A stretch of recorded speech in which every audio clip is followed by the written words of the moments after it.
चीनी बांस के पेड़ की कहानी।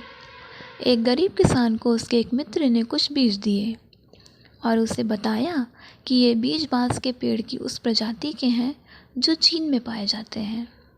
इन पेड़ों की ऊंचाई 90 फीट तक होती है। किसान ने वे बीज अपने मित्र से लिए और उन्हें अपने खेत में बो दिए।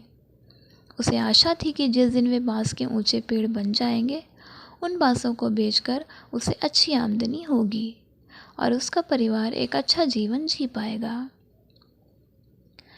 वह उन बीजों को पानी देता, दिन भर उनकी देखभाल करता और रात में भगवान से प्रार्थना करता कि उसके सपने पूरे हो जाएं और उसे इन बीजों से 100% परिणाम मिले।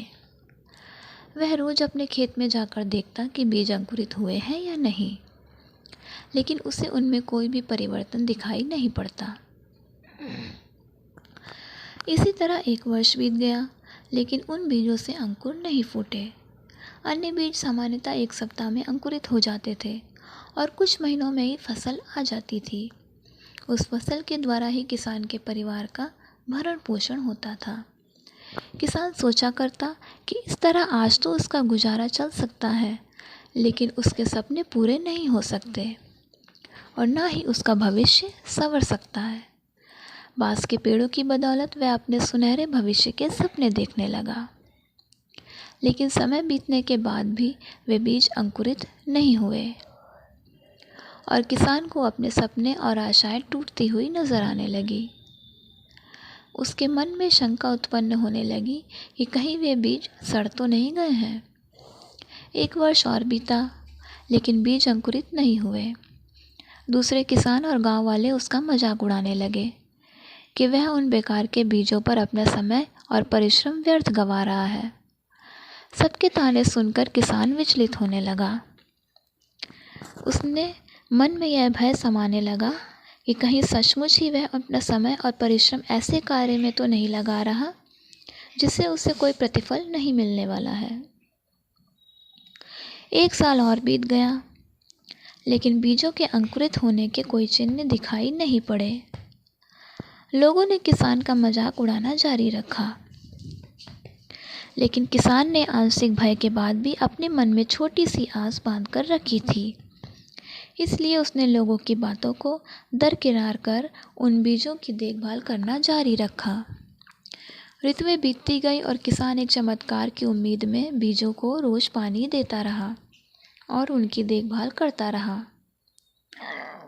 लेकिन 4 साल बीत जाने के बाद भी एक भी बीज अंकुरित नहीं हुए, जिससे किसान की उम्मीदें थोड़ी और कम हो गई। लेकिन फिर भी वह उन बीजों को पानी देता रहा। यद्यपि समय के साथ किसान की आशा कम होती चली जा रही थी, लेकिन भगवान पर उसका विश्वास अटल था। उसका विश्वास था कि भगवान उसके परिश्रम का फल उसे अवश्य देंगे। 5 वर्ष बीत जाने के बाद अचानक एक सुबह गांव के लोगों को उस किसान के चिल्लाने की आवाज़ सुनाई पड़ी। वे सभी अपने घरों से बाहर निकल आए। उन्होंने देखा कि वह किसान अपने खेत के सामने खड़ा होकर खुशी से चिल्ला रहा है। पास जाकर देखने पर सभी गांव वालों की आंखें फटी की फटी रह गई। किसान के खेत में बांस के बीज अंकुरित हो गए थे। किसान की खुशी की कोई सीमा नहीं थी। 5 साल बाद उसकी मेहनत सफल हुई थी। वह खेत गांव वालों के आकर्षण का केंद्र बन गया। बांस के पेड़ तेजी से बढ़ रहे थे। 5 feet, 10 feet, 20 feet, 50 feet, 70 feet, 80 feet और 90 फीट। 5 सालों से खाली पड़ा किसान का खेत मात्र 5 सप्ताह में 90 फीट बांस के पेड़ों से भर गया। इस चमत्कार को देखकर सभी दंग रह गए। उधर किसान खुशी से फूला नहीं समा रहा था। वे बांस के पेड़ न केवल उसके परिवार का, बल्कि उसकी कई पीढ़ियों का भरण पोषण करने वाले थे। वह रह रहकर भगवान का धन्यवाद कर रहा था। उसे यह भी समझ आ गया था कि जो सीख उसे मिली है वह अमूल्य है। उसने सपनों का बीज बोने और उसे यथार्थ में परिणत करने के लिए रोज उसका पोषण और देखभाल करने की सीख मिल गई थी। उसने लोगों की नकारात्मक बातों पर ध्यान न देने का पाठ भी पढ़ लिया था। उसने अपने भय और शंकाओं से परे हटकर अनवरत परिश्रम करने का महत्व समझ लिया था। साथ ही भगवान पर उसका विश्वास और अटल हो गया था। तो दोस्तों, इस कहानी से हमें यह सीख मिलती है कि जीवन में सफलता के लिए मेहनत की जितनी आवश्यकता है उतनी ही धैर्य की भी।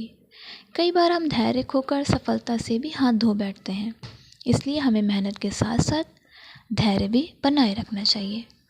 तो दोस्तों, आज की कहानी में बस इतना ही। कहानी पसंद आई हो तो एक लाइक ज़रूर कीजिएगा और ऐसी और कहानियों के लिए चैनल को सब्सक्राइब ज़रूर कीजिएगा। तो मिलते हैं आपसे अगली कहानी में, तब तक के लिए धन्यवाद।